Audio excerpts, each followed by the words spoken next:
Hello great മീഡിയസിലേക്ക് സ്വാഗതം. സൂക്ഷ്മദർശിനിയുടെ ആദ്യ review എങ്ങനെയുണ്ട് എന്നുള്ളതാണ്.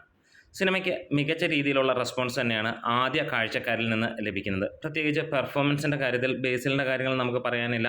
മലയാളത്തിലെ ഇന്നത്തെ ജനപ്രിയ നടൻ ആര് എന്ന് ചോദിച്ചു കഴിഞ്ഞാൽ തീർച്ചയായും ജനപ്രിയ നായകൻ എന്ന് തന്നെ ബേസിലിനെ വിളിക്കാം. അതേ ലെവലിൽ തന്നെ അദ്ദേഹം തുടരുന്നു എന്നുള്ളതാണ്. ഒരു ത്രില്ലർ ഗണത്തിലാണ് സിനിമ വരുന്നത് എന്നാണ് ലഭ്യമായ വിവരങ്ങൾ. എന്താണേലും അവസാനം വരെ ആളുകളെ പിടിച്ചിരുത്തി അവസാന 15-20 മിനിറ്റിൽ ഞെട്ടിക്കുന്നു എന്നുള്ള റിപ്പോർട്ടുകളാണ് പുറത്തു വരുന്നത്. പ്രത്യേകിച്ച് നല്ല ഒരു ക്വാളിറ്റി വർക്ക് എന്ന് തന്നെയാണ് സിനിമയെക്കുറിച്ച് എല്ലാവരും പറയുന്നത്. അതേപോലെ തന്നെ നസ്രിയയുടെ പെർഫോമൻസും ഗംഭീരമായിരിക്കുന്നു. നമുക്കറിയാം നസ്രിയയും ബേസിലുമൊക്കെ വരുമ്പോൾ അതിന് ഒരു മിനിമം ക്വാളിറ്റി ഉണ്ടാകും എന്നുള്ളത്.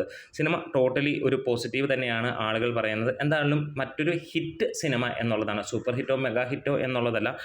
ചിലരുടെയൊക്കെ അഭിപ്രായങ്ങളിൽ വൺ ടൈം വാച്ചബിൾ എന്ന് പറയുമ്പോൾ പലരും മസ്റ്റ് വാച്ച് എന്നുള്ള ലെവലിലേക്ക് പറയുന്ന കാര്യങ്ങളുമുണ്ട്. എന്തായാലും സിനിമയുടെ ആദ്യ പകുതിയിൽ ചെറിയ രീതിയിലുള്ള സ്ലോ പേസിലാണ് സിനിമ പോകുന്നതെങ്കിൽ പിന്നീട് സെക്കൻഡ് ഹാഫ് നല്ല ലെവലിൽ എന്നുള്ള ലെവലിൽ തന്നെയാണ് കൂടുതൽ റിപ്പോർട്ടുകളും സൂചിപ്പിക്കുന്നത്. എന്താണേലും ഈ ഒരു മാസത്തെ മറ്റൊരു ഗംഭീര സിനിമയായിരിക്കും സൂക്ഷ്മദർശിനി എന്നുള്ളതാണ്. ചെറിയ ബഡ്ജറ്റിൽ വരുന്ന വലിയ രീതിയിലുള്ള വിജയം കൊയ്യുന്ന സിനിമകളുടെ ഗണത്തിലാണ് ഈ സിനിമയും നിൽക്കുന്നത്. എന്താണേലും നമുക്ക് കാത്തിരിക്കാം സിനിമയുടെ മറ്റുള്ള